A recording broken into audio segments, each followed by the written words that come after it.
Ces versets annoncent prophétiquement une saison d'accomplissement. Et c'est ce que j'annonce prophétiquement. Cette semaine est une semaine d'accomplissement. L'amen de ton voisin me dérange. Donne-moi un amen qui prouve. Yeah. Cette semaine est une semaine d'accomplissement. Je tiens à nous rappeler que nous sommes effectivement dans l'année du tout est possible. 2022 est cette année où Dieu rend l'impossible possible.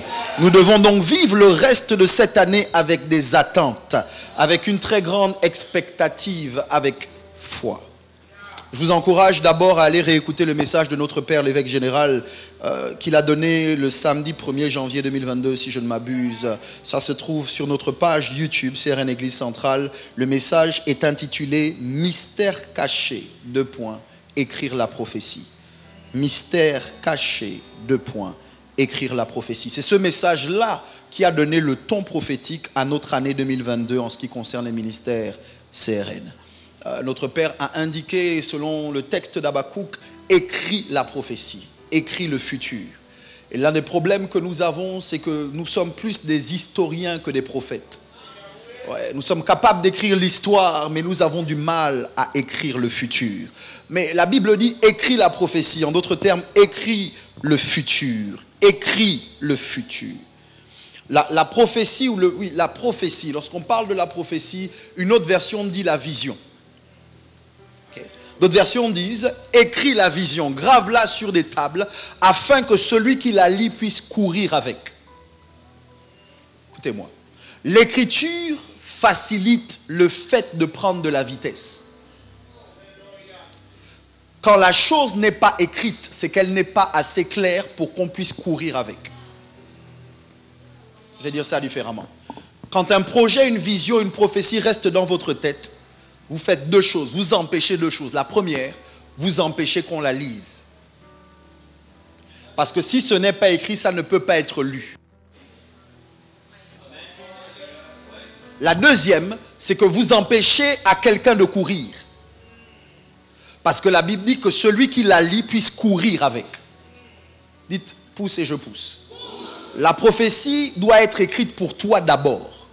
Parce que toi, tu as besoin de la lire à répétition.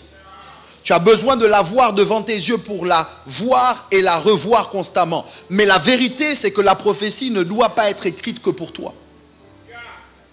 Il y a des gens qui ont besoin que tu écrives la prophétie parce qu'en la lisant, eux, ils vont pouvoir courir. Je vais vous prendre un exemple des plus simples pour essayer d'illustrer ce fait. En réalité, pourquoi on écrit des business plans? Le business plan est une prophétie. C'est une vision. C'est quelque chose que tu as vu, mais que tu dois écrire pour que quelqu'un qui a l'argent puisse courir avec ta vision. Personne n'investit son argent dans une vision qui n'est pas claire.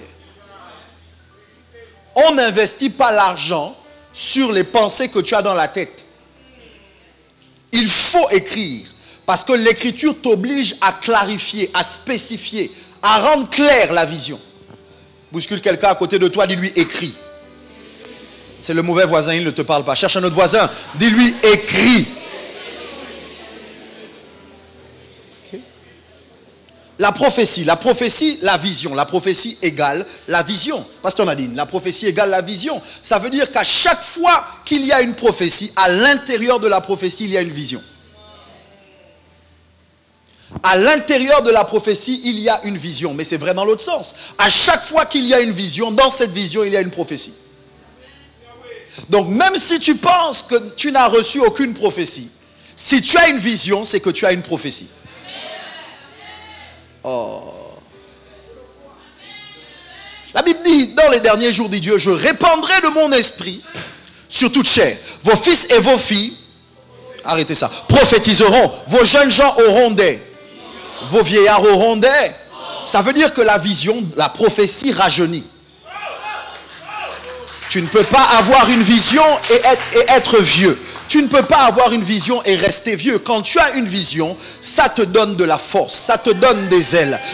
La Bible dit qu'ils renouvellent leur force ils renouvellent leur force en marchant et ils renouvellent leur force comme celle de l'aigle. Donc en réalité, à chaque fois que tu vois, tu viens de dire que tu ne mourras pas là. À chaque fois que tu vois. Et il y a une différence entre la vision et la vue. Tu peux avoir des yeux mais ne pas avoir de vision. Tu peux avoir la vue mais ne pas avoir de vision. J'entends Dieu qui parle à Jérémie et qui lui dit, d'ailleurs c'est un jeune homme, qui lui dit, que vois-tu? Jérémie dit, je vois une branche d'amandier. J'entends Dieu lui répondre, tu as bien vu. Parce que c'est possible de mal voir. C'est possible de voir et de ne pas comprendre ce que tu vois. C'est possible de voir et de mal interpréter ce que tu vois. C'est possible de voir et de voir quelque chose qui est en désaccord avec ce que Dieu veut te montrer. J'entends Jésus qui parle à Simon qu'il a reçu dans sa maison. Et il dit à Simon, vois-tu cette femme? Parce que c'est possible de regarder quelqu'un mais de ne pas la voir. Qu'est-ce que tu dis, évêque? Je ne sais pas à qui je parle, mais tu te regardes tous les jours, mais je ne suis pas sûr que tu te vois. Je ne suis pas sûr que tu vois le potentiel que tu portes. Je ne suis pas sûr que tu vois le prédicateur que tu es. Je ne suis pas sûr que tu vois l'homme d'affaires que tu es. Je ne suis pas sûr que tu vois la femme à succès que tu es. Je ne suis pas sûr que tu vois le multimilliardaire que tu es. Tu regardes à ta chambre, mais tu ne vois pas qui tu es. Tu regardes à ton corps, mais tu ne vois pas qui tu es. Prophétise sur quelqu'un, dis-lui, je ne suis pas ce que tu regardes. Oh, je suis ce que je vois. My God, tu parles au mauvais voisin. Cherche un autre voisin. Dis-lui, je ne suis pas ce que tu regardes. Oh, Je suis ce que je vois. Maman, demande-lui qu'est-ce que tu vois quand tu te regardes. Attends sa réponse. Dis-lui, qu'est-ce que tu vois quand tu te regardes. Normalement, la personne qui te répond est en train de prophétiser. Parce que si elle te dit ce qu'elle voit, c'est qu'elle te dit sa vision. Si elle te dit sa vision, c'est qu'elle te dit la prophétie qui est sur sa vie. Bouscule quelqu'un à côté de toi, dis-lui prophétise, prophétise. Prophétise, fils de l'homme. Est-ce qu'il y a des voyants dans cette salle? Est-ce qu'il y a des prophètes dans cette salle? Est-ce que les prophètes peuvent faire du bruit dans cette maison? Asseyez-vous, asseyez-vous. Donc la prophétie, c'est la vision. La vision, c'est la capacité à voir autre chose que ce que les yeux voient. D'ailleurs, vos Bibles disent que c'est vraiment ça la foi. La foi est une ferme assurance des choses qu'on est. Une démonstration de celles qu'on... ça veut dire que quand on ne voit pas, celui qui a la foi voit. Oui, quand les gens ne voient pas, celui qui a la foi voit. La foi est une démonstration de ce que on ne voit pas. Je ne suis plus intéressé par ce que on voit ou pas, parce que ce que on voit ne dépend pas de ma foi. Les gens sont capables de me regarder bizarrement et ils me disent tu es ça, mais ce qu'ils sont capables de voir, c'est le présent. Ils sont même capables d'avoir des informations sur mon passé, mais on ne voit pas le futur. Il n'y a que les voyants, il n'y a que les prophètes, il n'y a que ceux qui ont la foi qui sont capables de voir le futur. Est-ce qu'il y a des hommes et des femmes de foi dans cette maison ce matin?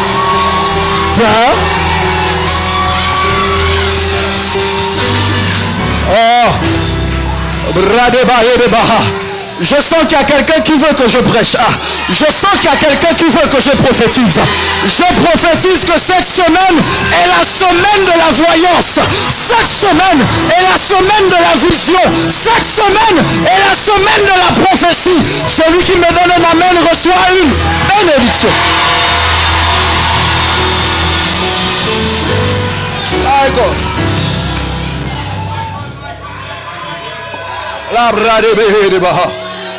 Donc, tape dans la main de 2-3 personnes, dis-lui prophétise, prophétise. Arrête de dire ce qu'on voit. Arrête de dire ce que les autres voient déjà. Dis-moi ce que les gens ne voient pas.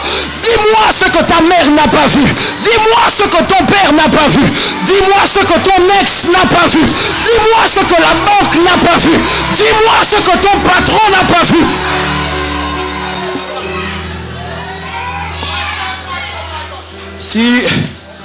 Si la fille qui a plaqué Bill Gates à l'école quand il était jeune avait vu son futur, elle ne l'aurait jamais plaqué.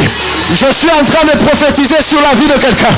Je dis, il t'a laissé tomber parce qu'il n'a pas vu. Ah, elle a tourné le dos parce qu'elle n'a pas vu.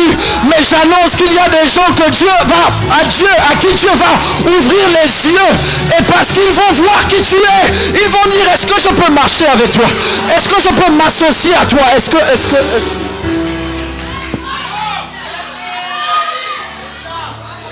Ah. Bref. La prophétie. Asseyez-vous, on parle juste. La prophétie. Quand vous êtes debout, vous m'obligez à créer la prophétie. On doit se mettre d'accord que la prophétie, c'est la vision. On doit se mettre d'accord donc que la vision, en réalité, émane de Dieu. Parce que Dieu dit, Jérémie 29, 11, car je connais les projets que j'ai formés sur vous, dit l'Éternel, projets de paix et non de malheur, afin de vous accorder un avenir et de l'espérance. Qu'est-ce que tu dis, évêque? Je dis, tu sais qu'une vision vient de Dieu parce qu'elle te donne un futur et de l'espérance. Tu sais qu'une prophétie vient de Dieu parce qu'elle te donne un futur et de l'espérance. En réalité, quand Dieu parle, Dieu ne parle pas pour te parler de ton passé ni de ton présent. Il est capable de les utiliser comme point pour créer la foi, mais Dieu est plus intéressé par ton futur que par ton passé. Je pense que c'est là d'ailleurs l'une des différences majeures entre Satan et Dieu. À chaque fois que le diable te parle, c'est pour te parler de ton passé. Pourquoi? Parce qu'il veut sur la base de ton passé te condamner à croire que tu n'as plus de futur. On ne condamne jamais quelqu'un sur la base de son futur. Pour condamner quelqu'un, on doit trouver des éléments qui sont à son désavantage dans son passé. Mais la Bible dit, il n'y a maintenant plus de condamnation pour ceux qui sont en Christ Jésus. Ah, les choses anciennes sont, toutes choses sont devenues. Ah, si quelqu'un est en Christ, il est une nouvelle. Oh, vous prêchez bien ce matin, vous. Acclame-toi toi-même parce que tu prêches.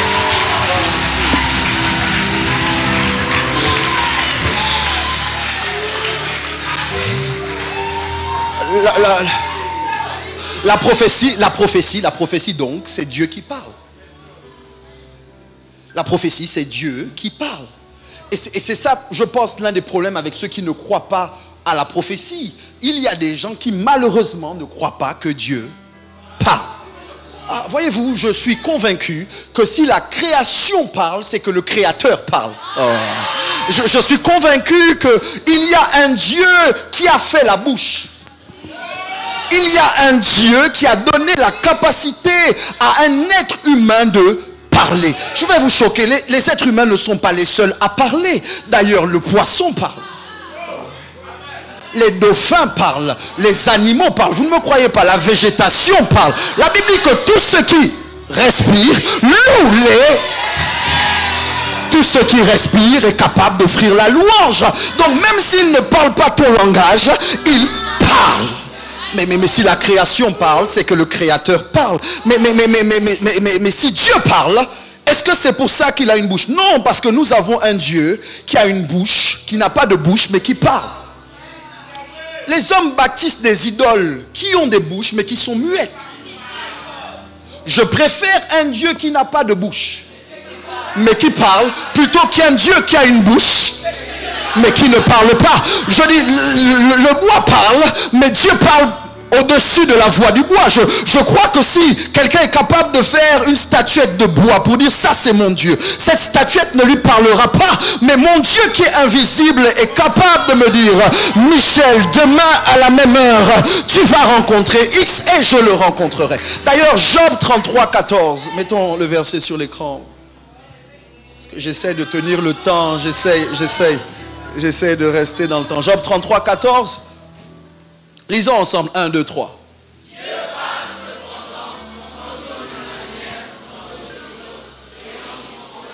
Le verset est intéressant de par lui-même, mais c'est les deux premiers mots du verset sur lesquels vous devez vous arrêter. La Bible dit Dieu parle. Ah, regarde quelqu'un, dis-lui Dieu parle. Non, cherche quelqu'un d'autre, dis-lui Dieu parle.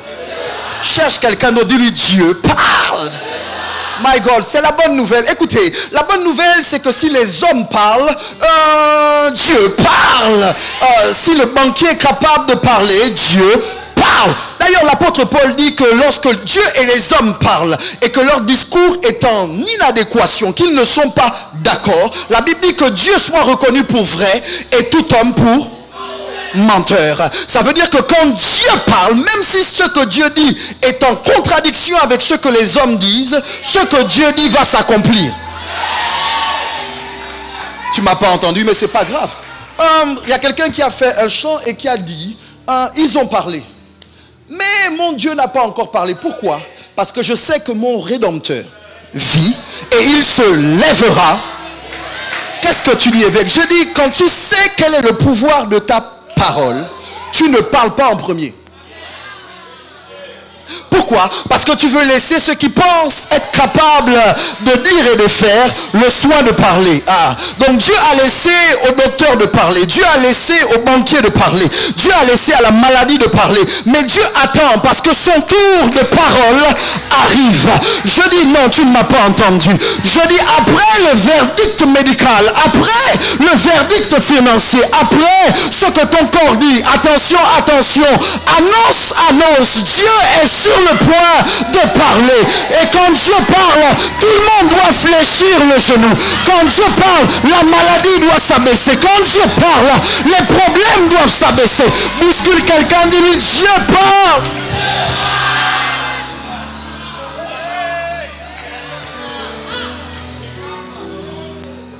Et contrairement à nous, Dieu ne parle pas d'abord pour communiquer.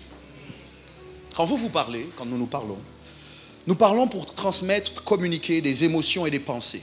C'est pour ça que par exemple quand tu dis tu m'énerves, je veux plus de toi, tu ne le dis pas forcément parce que tu le penses, mais tu le dis parce que tu le ressens.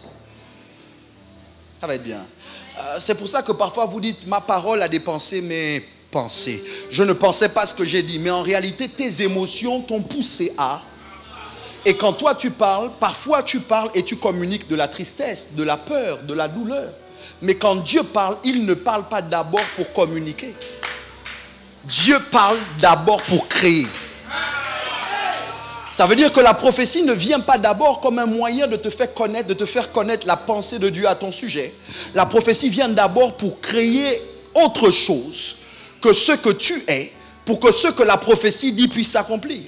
Exemple, Genèse 1. La Bible dit, au commencement, Dieu créa les cieux et la terre. La terre était informe et vide. Il y avait des ténèbres à la surface de l'abîme et l'Esprit de Dieu se mouvait au-dessus des eaux. Verset 2. Dieu dit que la lumière soit et la lumière fut. Ça veut dire que la première fois que Dieu parle, c'est pas pour communiquer, c'est pour appeler à l'existence ce qui n'existe pas. Qu'est-ce que tu dis, évêque? Je dis donc que quand Dieu dit tu seras milliardaire, Dieu est en train d'appeler le milliardaire à l'existence par la parole prophétique. Donc Dieu ne cherche pas d'abord à lui dire écoute, voici ce que je vais faire avec toi. Ça, c'est la deuxième conséquence de la parole prophétique. Le premier objectif de la parole prophétique, c'est de provoquer le milliardaire qui est en lui à sortir de lui. En d'autres termes, la parole prophétique ne vient pas pour se mettre d'accord avec ta situation. La parole prophétique vient pour dire à ta situation, tu dois changer. Je ne sais pas si vous m'entendez. Tu es guéri, ton corps te dit non, tu es malade. Mais sauf que la parole prophétique dit par ces meurtrissures, tu as été guéri. À ce moment-là, ton corps doit s'aligner à la guérison qui a été proclamée. Donc on ne cherche pas à discuter avec la parole prophétique. Quand on reçoit la parole prophétique, on doit dire oui et amen. Pourquoi? Parce que c'est notre moyen de dire je ne sais pas comment il va faire, mais je sais qu'il va le faire. Je ne sais pas par où il va passer, mais je sais qu'il va passer. Écoute, on dit à Marie, je te salue, toi à qui une grâce a été faite.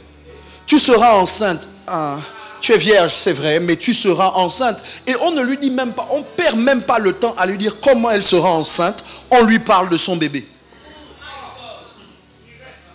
L'ange ne veut pas discuter sur les mécanismes de l'accomplissement prophétique.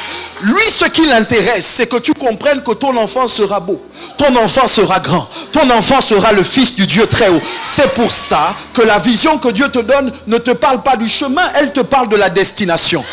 La prophétie ne vient pas pour te dire voici le chemin. Non, non, non, non, non. La prophétie vient d'abord te dire voici la destination. C'est pour ça que tu ne comprends pas comment, toi qui viens de cette famille, tu as des rêves de cette hauteur. Comment, toi qui vis au Gabon, tu crois que c'est possible de prospérer ici? Comment, toi qui n'as pas une belle voix, c'est toi que tu vois chanter tous les soirs dans tes rêves? Comment, toi qui as peur de la foule, c'est toi que tu vois être devant les foules en train de prêcher? Comment, toi qui es salarié, mais tu as des visions d'entrepreneur? Comment? Parce que le but de la prophétie, c'est de te donner un futur.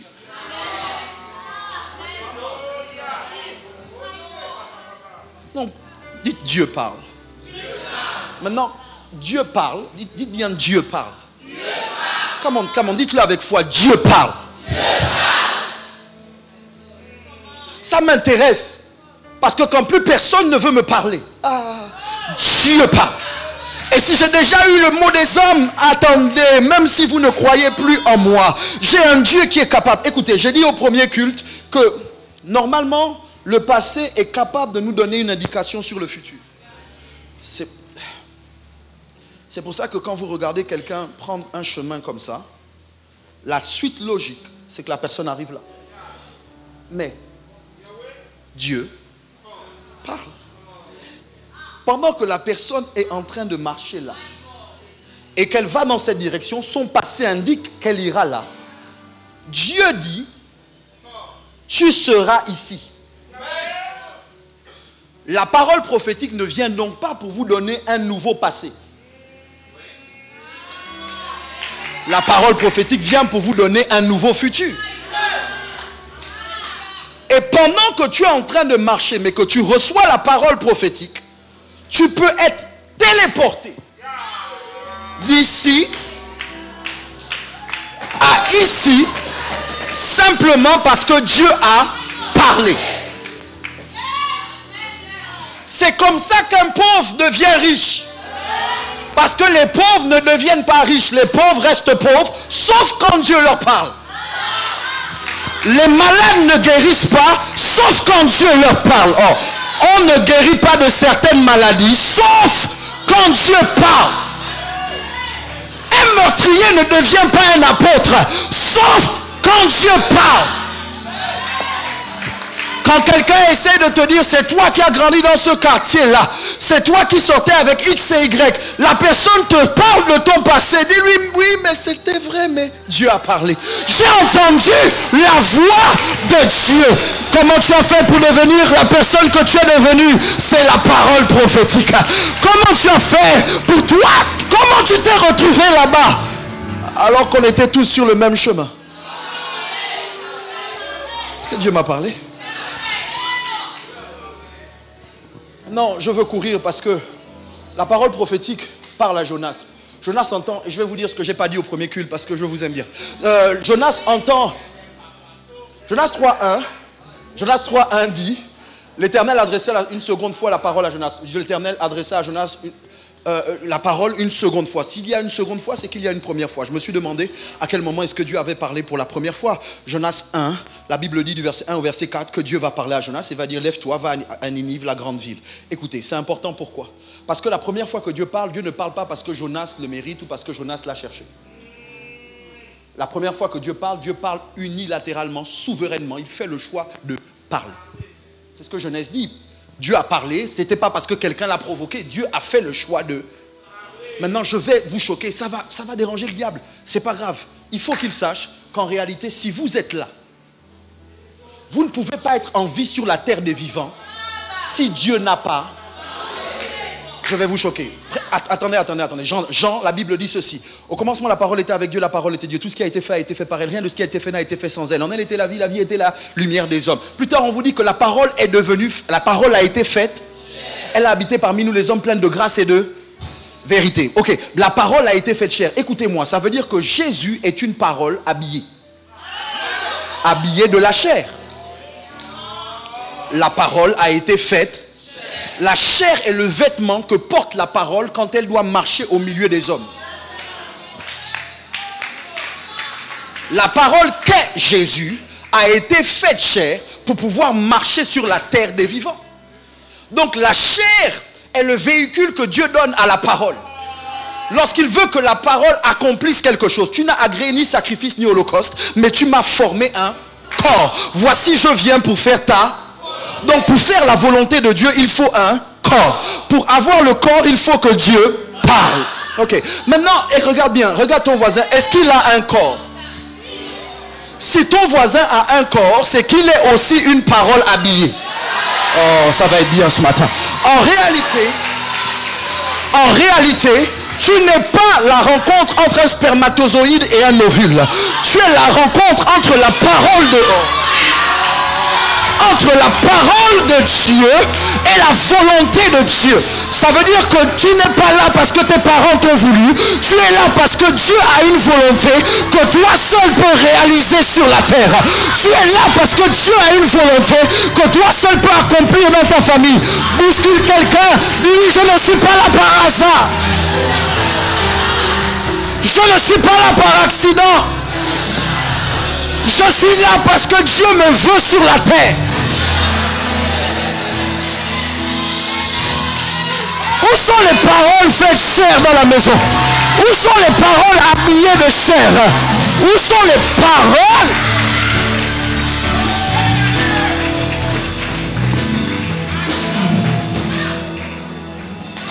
My God, mon temps.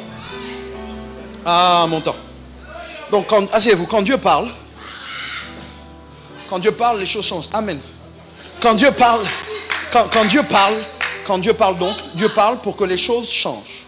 Maintenant, j'ai besoin que vous me compreniez, parce que je veux que vous compreniez pourquoi la parole prophétique est autant combattue. Quand Dieu parle, sa parole change toujours les choses. Mais avant de changer les choses, cette parole nous change nous. Écoutez-moi bien. Quand Jonas entend la voix de Dieu pour la première fois lui dire « Lève-toi, va à Ninive, la grande ville », et que Jonas fait le choix d'aller dans la direction opposée, écoutez-moi, ce n'est pas, je pense, la première fois que Jonas prend un bateau. Ce n'est pas, je pense, la première fois que Jonas se retrouve au milieu des gens. Mais parce que Dieu a parlé, la parole de Dieu a fait de Jonas une persona non grata. A fait de Jonas un élément dangereux. Quand il est en désaccord, quand il va à l'opposé de la parole prophétique. Quand Dieu parle, voyager peut devenir un péché.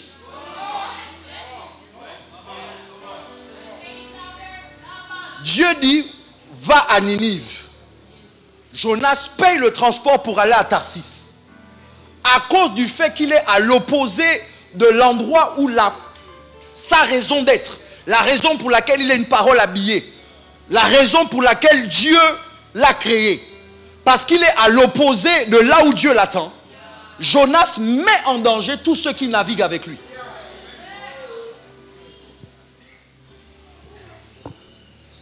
Ça veut dire que entendre la voix de Dieu te met en danger. Entendre la voix de Dieu fait de toi un élément dangereux pour les gens qui naviguent avec toi. Si vous allez, pas si vous, si toi tu vas dans la mauvaise direction. Écoutez, tant que Dieu ne dit pas, tue et mange, on ne mange pas ce qui est impur. Mais dès que Dieu parle à Pierre et lui dit tue et mange, Pierre lui dit Seigneur, jamais rien d'impur n'est rentré dans ma bouche. Dieu lui dit ne déclare pas impur ce que moi. Ça veut dire que quand Dieu dit une chose, sa parole est capable de purifier l'impur.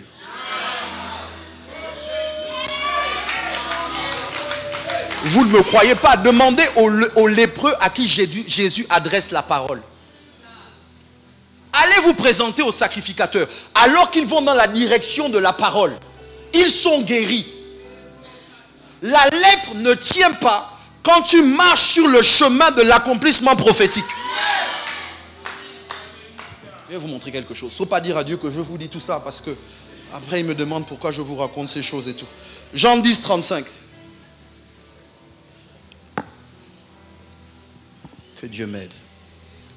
Et Dieu. L'exploit de terminer à l'heure. Jean 10, 35, si c'est sur l'écran, lisons ensemble. 1, 2, 3.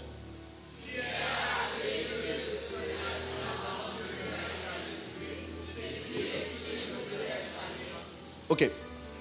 Si elle a appelé Dieu ceux à qui la parole a été adressée, ce texte est très fort parce que ce texte indique que quand Dieu te parle, non, quand Dieu t'adresse la parole, le fait que tu entendes sa parole t'emmène à devenir comme lui. Oh Dieu. Je vais redire ça. Si tu es dans une entreprise, que tu es un simple employé, non, si tu es dans une entreprise et que tu es même une technicienne de surface, mais que le PDG de l'entreprise arrive, devant tout le monde te parle pour te louer, te parle pour louer tes mérites, te parle pour, et t'appelle par ton prénom, te félicite. À partir de cet instant, tous les yeux de l'entreprise sont sur toi. Les gens qui ne savaient pas qui tu étais vont chercher à savoir qui tu es. Pourquoi? Pas parce que tu es technicienne de surface, mais parce que le PDG t'a adressé la parole. Si le président de la République, en conseil de ministres, cite ton nom, même si on ne te connaît pas, à cause du fait qu'il ait cité ton nom, tous ceux qui sont là vont chercher à savoir tu es qui. C'est exactement ce que Job vit. Dieu est dans son conseil de ministres avec les fils de Dieu. Satan arrive, Job n'est pas là. Dieu dit, tu viens d'où? De la terre. As-tu vu mon serviteur Job? Le problème avec Dieu et sa parole, c'est que parfois, parce que Dieu parle de toi, pas parfois, toujours, quand Dieu parle de toi, le diable décide de faire de toi sa cible privilégiée. À partir de cet instant, Satan va t'attaquer. Écoute, quand Dieu ne t'avait pas parlé, tu n'avais pas un type de problème. Depuis qu'on a prophétisé que tu serais, oh my God, tout l'enfer s'est levé pour que tu ne deviennes jamais ce que Dieu a dit que tu seras. Mais la bonne nouvelle, et c'est ça que le diable a oublié, c'est que dans la parole qui te met en danger, dans cette même parole, il y a ta sécurité. Il envoya sa parole et sa parole l'est. Hébreu indique que la parole est comme une épée à double tranchant qui sépare jointure et moelle, âme et esprit. Ça veut dire que la parole est capable de blesser. Mais la même parole qui blesse est la parole qui guérit. Vous allez m'entendre. La parole qui te dit, donne-moi ton fils, ton unique, celui que tu aimes. Et la même parole qui va te dire, parce que tu n'as pas refusé de me donner ton fils, ton unique, je ferai de toi ceci. Donc, dans ta parole prophétique, il y a tes interdits. Et dans ta parole prophétique, il y a tes privilèges.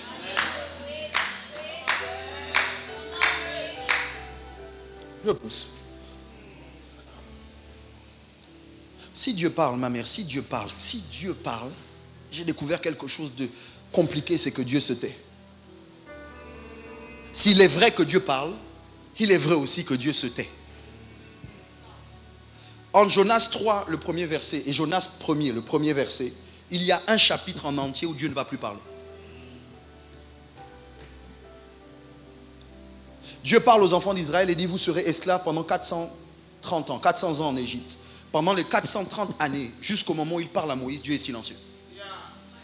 Les théologiens considèrent qu'entre le livre de Malachie et le livre de Matthieu, il y a une période de silence qu'on appelle la période silencieuse intertestamentaire. Ça veut dire que pendant ces 400 ans-là, Dieu a été silencieux. Et donc moi je sais que vous voulez que... Je vais terminer mon message. Moi je sais que vous voulez que Dieu parle. Mais moi je dois vous dire comment vous comporter quand Dieu se tait. Parce que le problème de plusieurs d'entre vous, c'est pas juste que vous... C'est pas juste que vous entendez la voix de Dieu, c'est que vous ne savez pas comment réagir après que Dieu ait parlé. Parce que Jonas provoque le silence de Dieu en allant à l'opposé de ce que Dieu lui a dit. Qu'est-ce qui fait que Dieu se taise? Dieu se tait premièrement parce qu'il s'attend à ce que tu lui obéisses. Le refus d'obéir à la voix de Dieu peut provoquer le silence de Dieu.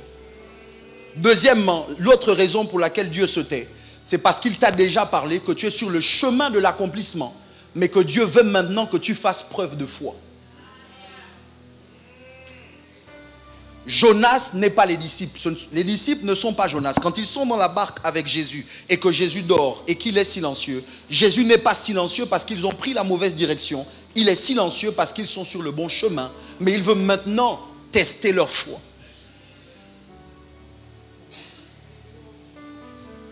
Un homme de Dieu a dit, pourquoi est-ce que Dieu se tait? Dieu se tait parce que comme le professeur, il ne parle plus quand l'élève est en examen. Vous qui êtes allé à l'école, vous savez que le prof vous enseigne et il vous parle jusqu'au moment de l'examen. Au moment de l'examen, le prof ne parle plus parce qu'il considère que tout ce qu'il vous a dit avant est suffisant pour vous soutenir face à l'examen. Beaucoup d'entre vous, vous étiez sur le bon chemin, mais le silence de Dieu, la mauvaise interprétation du silence de Dieu vous a emmené à laisser la copie de l'examen et à sortir de la classe.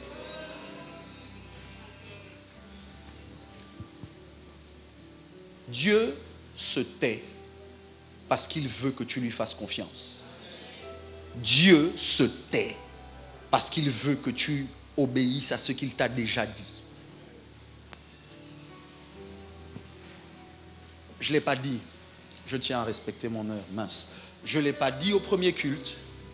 Jonas, Dieu ne lui parle plus, c'est Jonas. Suivez. Bien. Le chapitre 2 est majeur. Parce que, même le premier chapitre, Dieu parle à Jonas et lui dit, va à Ninive. Jonas fuit à Tarsis. Jonas croit qu'il peut fuir loin de l'Éternel. Attendez, écoutez, Dieu parle à Jonas, mais Jonas n'obéit pas. Dieu va parler au vent. La tempête n'est pas une tempête naturelle. La tempête est la résultante du vent qui a entendu la voix de Dieu et qui obéit à la voix de Dieu. Quand un élément naturel entend la voix de Dieu, il est capable de devenir dangereux pour celui qui désobéit à la voix de Dieu. Jonas, la tempête se lève. Dieu ne parle plus à Jonas jusqu'au chapitre 3. Mais malgré le fait que Dieu ne parle plus à Jonas, il parle à ceux qui sont autour de Jonas.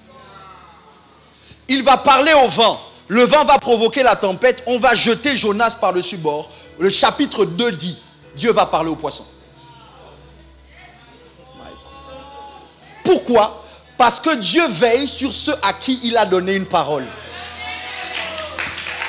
Même si Dieu ne te parle pas, Dieu parle aux choses autour de toi pour te ramener là où il t'attend afin que sa parole s'accomplisse. Peut-être c'est Dieu qui a parlé à ce PDG, peut-être c'est Dieu qui a parlé à ton supérieur, parce que la crise que tu appelles crise est peut-être la résultante de la parole de Dieu. Tu étais sur le mauvais chemin, Dieu dit virez-le. Et puis quelqu'un décide de te prendre en haine. Et tu pries, Seigneur, pourquoi tu permets? Non, parce qu'il y a un vent qui a accepté d'obéir à la voix de Dieu. Alors que toi, un humain, tu as refusé d'obéir à la voix de Dieu. La désobéissance va conduire Jonas dans le ventre de ceux qu'il devait manger. Jonas va être mangé par ceux que normalement il mange. Seigneur, aide-moi. La Bible dit l'homme n'a pas été fait pour le sabbat a été fait pour l'homme. Mais quand tu es dans la désobéissance, tu te retrouves dans le ventre du repos, du sabbat. Ça veut dire que tu vis maintenant pour une chose qui normalement a été créée pour toi.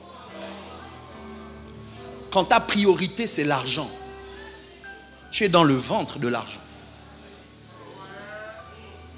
L'argent te balade, l'argent te ballotte, l'argent fait de toi ce qu'il veut parce que tu es en désobéissance à une parole prophétique. Quand ta priorité, c'est le boulot, c'est le mariage, ce sont les enfants, tu es rentré dans le ventre des choses qui normalement ont été créées pour toi. C'est pour ça que tu déprimes. C'est pour ça que tu es triste, parce que tu ne trouves pas de raison de vivre. Écoutez, j'ai dit au premier culte qu'en réalité, la dépression est la preuve qu'on ne sait pas ce qu'on fait ici. J'ai vécu la dépression, j'ai vécu la déprime très fortement. Pourquoi? Parce que je me suis rendu compte qu'à un moment, l'église ne me satisfaisait plus. L'église, ça ne répondait plus à mes attentes. Prêcher, marier, enfant, ça ne répondait plus. Et puis pendant que j'étais en jeûne, merci Jonas. Il va revenir avant la fin. Pendant que j'étais en jeûne et que je cherchais la voix de Dieu et que les gens m'avaient parlé et que j'étais vraiment pas bien, le Saint-Esprit m'a parlé, mais sa parole était voilée de mystère. En français, c'est « Christ est ma vie, la mort m'est un gain ». La version anglaise dit « To live is Christ and to die is gain ». Et Dieu a arrêté mon attention sur la première partie du verset « To live is Christ ». Écoutez-moi, Michel Ambouret pensait il y a quelque temps de cela que vivre, c'est prêcher. Que vivre, c'est faire le ministère. Donc ma vie était focalisée sur le ministère, sur prêcher, sur vous. Mais sauf que vous ne satisfaites. Non, c'est pas le... Vous n'apportez pas la satisfaction. Ah, quand tu es pris au piège par le français, montre au français que c'est toi le patron. Vous n'apportez pas la satisfaction. Pourquoi? Parce que ma vie, normalement, c'est pas vous. Oui, je dois être utile pour vous. Mais si ma vie c'est vous, quand vous me décevez, je meurs. Quand vous ne répondez pas à mes attentes, je déprime. La conséquence du péché dans le couple, du point de vue de la femme, c'est que les regards de la femme te portent vers son mari, mais que son mari domine sur elle. Ça veut dire qu'elle ne trouvera jamais en son mari la raison de sa satisfaction à cause du péché. Pourquoi? Parce que le péché emmène la femme à détourner ses regards de Dieu et à les fixer sur son mari. En pensant que son mari devient son tout. Ton mari, ta femme, tes enfants, ton travail, ton argent, tes voitures ne doivent pas être ton tout. Sinon, tu vas déprimer. Sinon, tu vas vouloir mourir. Sinon, tu vas te dire, à quoi bon tous ces sacrifices? Le ministère n'est pas ton tout. Et là, Dieu m'a dit, vivre, c'est Christ. Ah. Pas prêcher, vivre. Oh. Ça veut dire que quand tu vis, tu es déjà Christ. C'est pas la prédication qui fait de toi Christ. C'est être en Christ et prêcher. Ça veut dire que la prédication est le prolongement de la vie en Christ. Mais c'est la vie en Christ qui te permet de faire ce que tu fais. C'est pas faire ce que tu fais qui fait que tu sois en Christ. Je vais dire ça mieux. Ça veut dire que même si je ne prêche plus, ma raison d'être, c'est pas prêcher. Ma raison d'être, c'est Christ. C'est ça qui permet que quelqu'un qui arrête de prêcher puisse faire autre chose. Parce que finalement, ce n'était pas prêcher, sa raison d'être, c'était Christ. Oh, vous allez m'entendre. Je prêche, mais je peux aussi chanter. Je prêche, mais je peux aussi écrire. Je prêche, mais je peux aussi... Je ne suis pas dans une boîte. Je suis en Christ. Même si je n'ai pas de travail, j'ai Christ. Et en Christ se trouve le travail. Même si je n'ai pas de mari, j'ai Christ. Et tout est en Christ. Et Christ est en tout.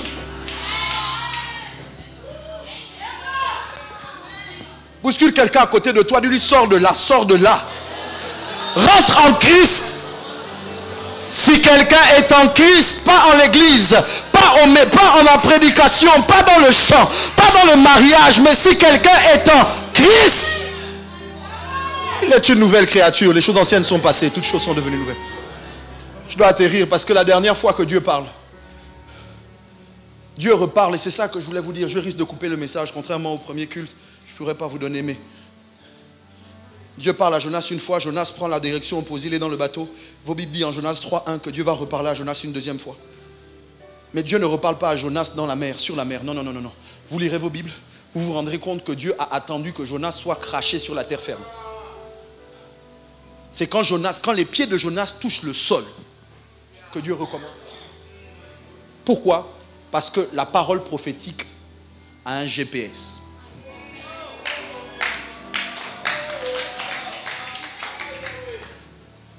J'ai déjà assisté à des réunions où l'homme de Dieu, la femme de Dieu prophétise en citant même le prénom de quelqu'un. Et la personne n'est pas là. Et pendant longtemps, je me suis dit, Seigneur, pourquoi tu parles pour les absents? Non, en réalité, Dieu parle pour les présents. Dieu parle pour les présents pour leur montrer que quand quelqu'un est absent, même si son nom est cité, il ne peut pas vivre ce que Dieu attend de lui. Pourquoi? Parce qu'il aurait dû être là. Et on dit, va le chercher, emmène-le. Pourquoi l'homme de Dieu ne dit pas, emmène-le vers moi? Parce que ce n'est pas comme ça que Dieu fonctionne. Non, emmène-moi vers lui. C'est emmène-le vers moi, parce qu'il faut que la personne à qui s'adresse la parole soit là où Dieu parle. Pendant cette semaine, Dieu va parler au Kevazingo. Il ne faut pas qu'il te pose la question comme il l'a posée à Adam, où es-tu? Et c'est là où je ne comprends pas l'église. On vous dit que Dieu va parler, la prophétie va s'accomplir. C'est ce moment-là, cette semaine-là, où tu vas décider de voyager. Où tu vas décider d'aller à la baie des Tortues. Tu vas décider de dire que tu veux te reposer. Ou tu vas décider de dire que tu es trop fatigué. C'est cette semaine-là où Dieu parle. Où Dieu est capable de donner à quelqu'un un nouveau futur. Où Dieu est capable de changer radicalement la vie de quelqu'un. Que quelqu'un de charnel, que le diable va faire tam-tam avec ta tête. Et qui va t'emmener à passer à côté de ce que Dieu dit. Vous ne me croyez pas, mais regardez. Vous n'auriez jamais entendu ce message si vous n'étiez pas ici.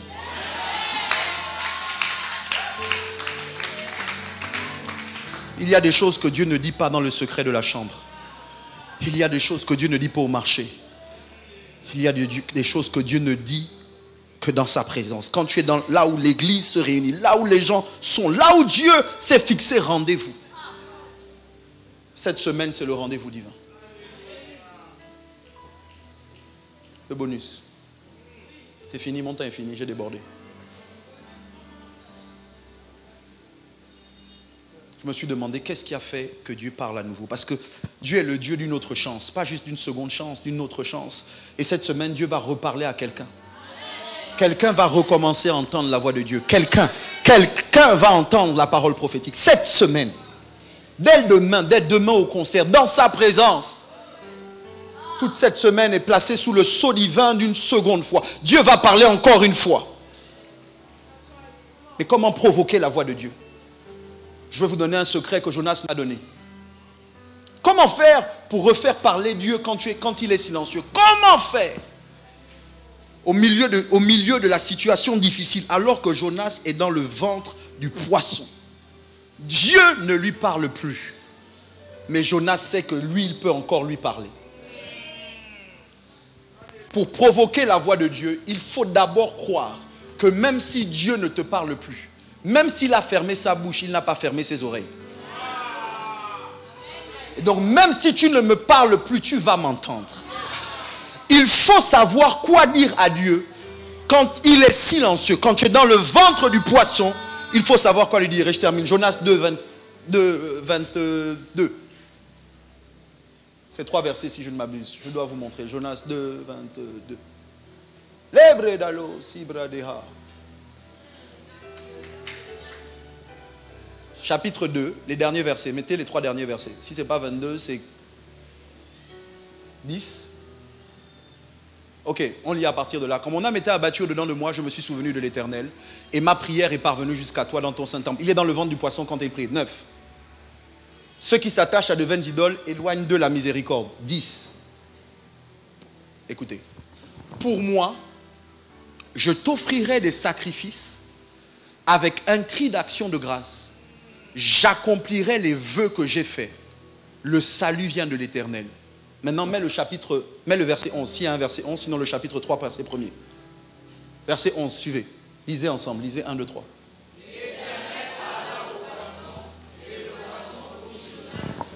Voilà ce qui s'est passé. Jonas est dans le ventre du poisson.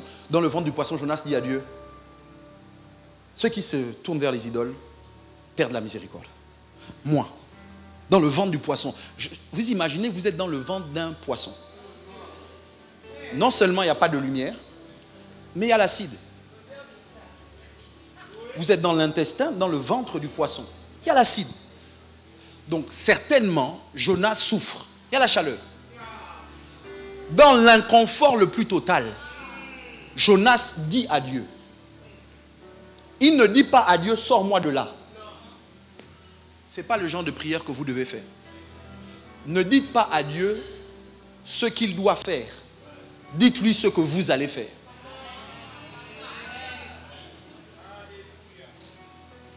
Je t'offrirai des sacrifices. Hey, tu ne peux pas me tuer. Tu ne peux pas me laisser dans le poisson. Regarde, l'offrande que je m'apprête à te faire. Oh. C'est ça que vos Bibles disent. Dites que je mens. Je t'offrirai des sacrifices. Oh. Seigneur, moi que tu vois là, ma prochaine offrande. Ils pourront parler comme ils veulent. Mais Seigneur, je t'offrirai des... Et la suite, c'est avec des cris d'action de grâce. Et la suite, il dit, j'accomplirai les vœux que je t'ai. Vous allez relire vos Bibles. Jonas n'a jamais fait de vœux.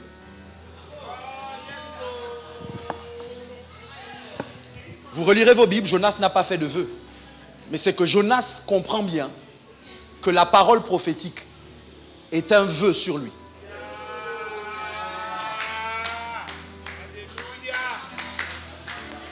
J'accomplirai les vœux que je t'ai faits. Il n'y a aucun vœu que le gars a fait de sa bouche, mais il considère que va à Ninive est un vœu. Certainement parce qu'il est prophète, il avait dit à Dieu, je ferai ce que tu diras que je ferai. J'irai là où tu m'enverras. Mais maintenant que Dieu l'envoie à Ninive, il ne veut pas aller. J'accomplirai les vœux que je t'ai faits. Et vos Bibles disent que l'Éternel va parler aux poissons. Cette semaine, je lève ma main droite. Que Dieu parle à tous les poissons qui te retenaient. Je dis que Dieu parle aux dettes, que les dettes te vomissent. Cette semaine, que Dieu parle à la maladie, que la maladie te vomisse. Je dis cette semaine, que Dieu parle à tes problèmes, que ces problèmes te vomissent. L'amen de ton voisin me dérange. Donne-moi un amen de foi. Tenons-nous debout sur nos deux pieds en front, rendons à Dieu la gloire. Come on.